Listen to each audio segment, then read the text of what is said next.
Salam sejahtera bagi kita semua. Kembali lagi dalam renungan harian kita.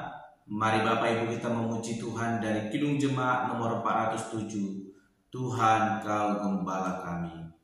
Tuhan Kau Gembala kami, tuntun kami domba-Mu. Berilah kami menikmati hikmat pengorbanan-Mu. Tuhan Yesus Juru Selamat, kami ini milik-Mu.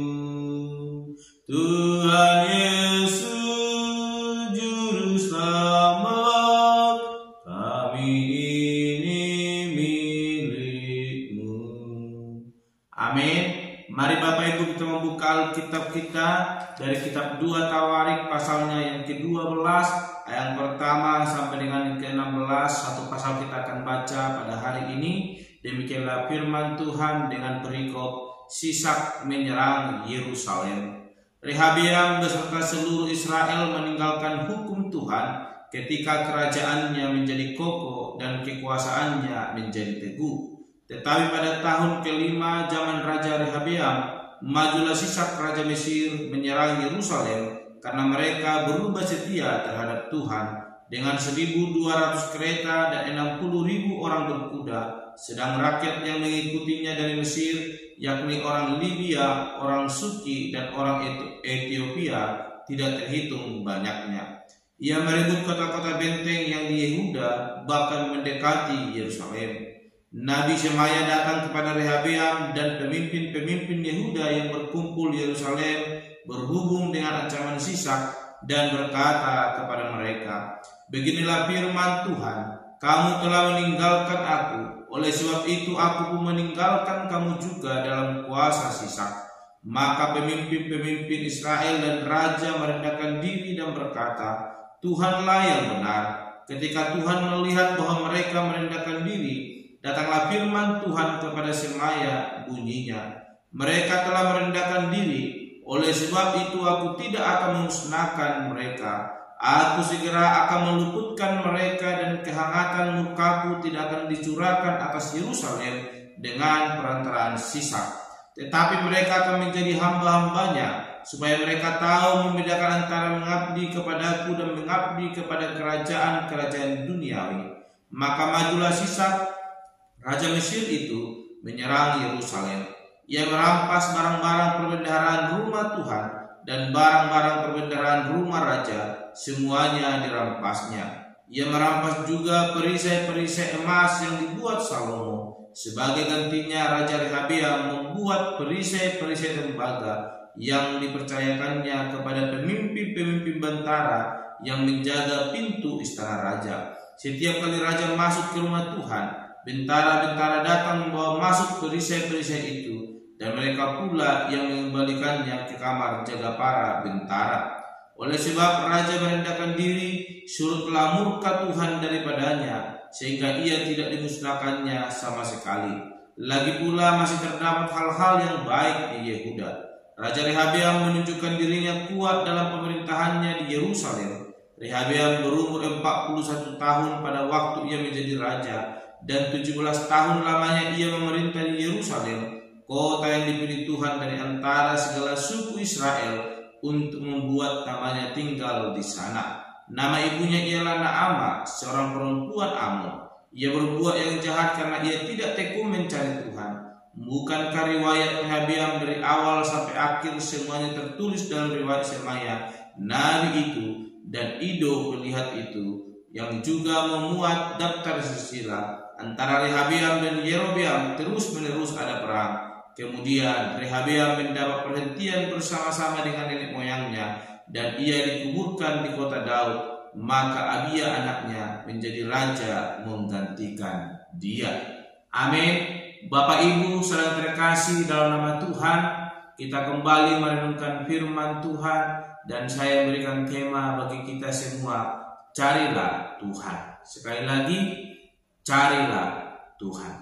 Bapak Ibu saudara terkasih, Kita telah membaca panjang lebar ayat firman Tuhan yang boleh kita renungkan dari kitab 2 Tawarik pasal yang ke-12 ayat pertama sampai dengan yang ke-16. Dan kita melihat bagaimana Rehabeam serta seluruh orang Israel meninggalkan Tuhan ketika kerajaannya menjadi kokoh dan kekuasaannya menjadi teguh. Bapak Ibu saudara terkasih, sebagai orang yang menikmati kasih karunia Tuhan, selayaknya lah kita boleh datang bersyukur kepada Tuhan dan semakin merendahkan diri di hadapan Tuhan dan mencari apa yang menjadi kehendak Tuhan dalam hidup kita untuk boleh kita lakukan. Namun kenyamanan, kenikmatan dunia yang boleh dinikmati oleh Raja Rehabeam bersama dengan seluruh rakyatnya membuat mereka terlena dan meninggalkan Tuhan. Mereka mulai hidup angkuh, tidak melakukan kehendak Allah, sehingga apa yang menjadi perbuatan mereka diganjar oleh Tuhan. Tuhan mendatangkan Raja Sisak dari Mesir untuk boleh menjara kerajaan Israel, menjara Yerusalem, akibat dari ketidaktaatan mereka kepada Tuhan, akibat dari keangkuhan mereka yang meninggalkan Allah, melupakan Allah yang telah memberkati kehidupan mereka. Kita melihat Bapak Ibu saudara terkasih, ayat kedua sampai dengan ayat yang ke-16, bagaimana Tuhan boleh mengizinkan Raja Sisak untuk boleh menggempur kerajaan yang dipimpin oleh Rehabeam. Kita lihat ayat yang ke-6, dikatakan ayat ke-5. Nabi Semaya datang kepada Rehabeam dan pemimpin-pemimpin Yehuda yang berkumpul di Yerusalem berhubung dengan ancaman Sisak dan berkata kepada mereka. Bapak Ibu saudara terkasih, ada ancaman Sisak akibat dari ketidaktaatan orang-orang Israel, terkhusus Raja Rehabeam, yang membuat Allah murka kepada mereka. Dilanjutkan, beginilah firman Tuhan, kamu telah meninggalkan aku, oleh sebab itu aku pun meninggalkan kamu juga dalam kuasa Sisak. Bapak Ibu, dengan jelas Tuhan menyampaikan kepada para Nabi Semaya dan para pemimpin-pemimpin Yehuda yang datang kepada Allah dan berkata, kamu telah meninggalkan aku. Jadi Bapak Ibu, apa yang dialami oleh Rehabeam bersama dengan rakyatnya bukanlah keinginan Tuhan, tetapi akibat dari ketidaktaatan mereka, yang mana mereka meninggalkan Tuhan, melupakan Tuhan, sehingga Tuhan juga melakukan hal yang demikian, meninggalkan mereka dan membiarkan mereka dalam kuasa Raja Sisak. Namun ada suatu hal yang boleh kita lihat di dalam renungan kita hari ini, ayat ke-6, bagaimana firman Tuhan berkata, maka pemimpin-pemimpin Raja Israel dan Raja merendahkan diri dan berkata, Tuhanlah yang benar. Kedatangan Raja Sisak atas kehendak Allah kembali membuka hati dan pikiran baik para pemimpin-pemimpin Raja Israel, dan Raja itu juga membuat mereka menyadari bahwa tingkah laku mereka telah menyimpang dari kehendak Allah, sehingga mereka kembali melihat dan merendahkan diri di hadapan Tuhan. Dan sikap yang mereka miliki kembali menggugah hati Tuhan. Ayat ke-7 dikatakan, ketika Tuhan melihat bahwa mereka merendahkan diri, datanglah firman Tuhan kepada Semaya bunyinya, mereka telah merendahkan diri, oleh sebab itu aku tidak akan memusnahkan mereka. Bapak Ibu saudara terkasih dalam nama Tuhan Yesus Kristus, begitu besar kasih Allah akan hidup kita. Ketika kita meninggalkan Allah, Allah mengingatkan kita. Dan ketika kita kembali merendahkan diri di hadapan Tuhan, Allah senantiasa menerima kita. Dan Allah terus mengasihi kita. Oleh karena itu kebenaran firman Tuhan hari ini mau mengajarkan kepada kita melalui Raja Rehabeam bersama dengan rakyatnya yang telah menikmati kasih karunia Tuhan.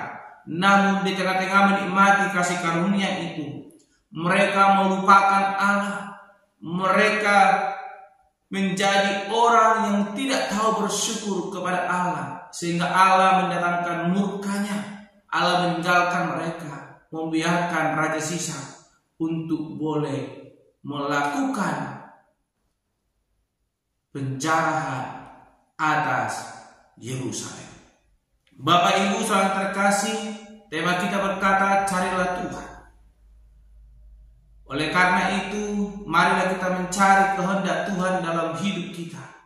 Mari kita belajar dari Raja Rehabeam bersama dengan rakyatnya yang hidup nyaman dan melupakan Tuhan, sehingga Tuhan mendatangkan ganjaran atas setiap perbuatan mereka. Satu hal yang Tuhan inginkan dari hidup kita adalah mencari kehendak Allah supaya kita terus boleh berusaha merendahkan diri di hadapan Tuhan. Dan itu akan membuat Allah boleh bekerja dalam hidup kita, menyatakan kuasa-Nya, bahkan memberkati kita lewat berkat kasih karunia-Nya. Oleh karena itu, carilah Tuhan dan kehendak-Nya, maka semua yang kita rindukan akan Tuhan tambahkan dalam hidup kita sesuai dengan kehendak Allah. Dan sebaliknya, ketika kita melupakan Tuhan, maka murka Allah akan datang menghampiri hidup kita, sebagaimana yang dialami oleh Yerusalem. Sisak menyerang mereka karena mereka melupakan Tuhan. Oleh karena itu, jangan pernah melupakan Tuhan. Carilah Tuhan dan kehendak-Nya, maka semuanya itu akan ditambahkan dalam hidup kita. Amin. Mari kita berdoa. Bapa Surgawi, kami kembali bersyukur untuk renungan hari ini yang boleh kami renungkan, yang mengajar kami untuk semakin mendekatkan diri di hadapan Tuhan, sehingga kami boleh belajar mendekatkan diri di hadapan Tuhan dan terus mencari kehendak Tuhan dalam hidup kami, sehingga kami boleh terus merasakan anugerah pertolongan Tuhan, berkat melimpah yang Tuhan curahkan dalam hidup kami. Terima kasih Bapak, kami telah belajar dari Raja Rehabeam bersama dengan rakyatnya, di mana mereka hidup dalam kelimpahan, namun mereka melupakan Tuhan. Bapak yang baik, ajar kami senantiasa boleh mencari kehendak Tuhan dalam hidup kami, agar kami boleh melakukan apa yang Tuhan rindukan dalam hidup kami, dan kami boleh menikmati berkat kasih karunia yang akan Tuhan limpahkan dalam hidup kami. Terpuji termulia Engkau Bapa. Di dalam nama Tuhan Yesus Kristus kami berdoa dan mengucap syukur. Haleluya. Amin. Shalom Bapak Ibu. Tuhan Yesus memberkati.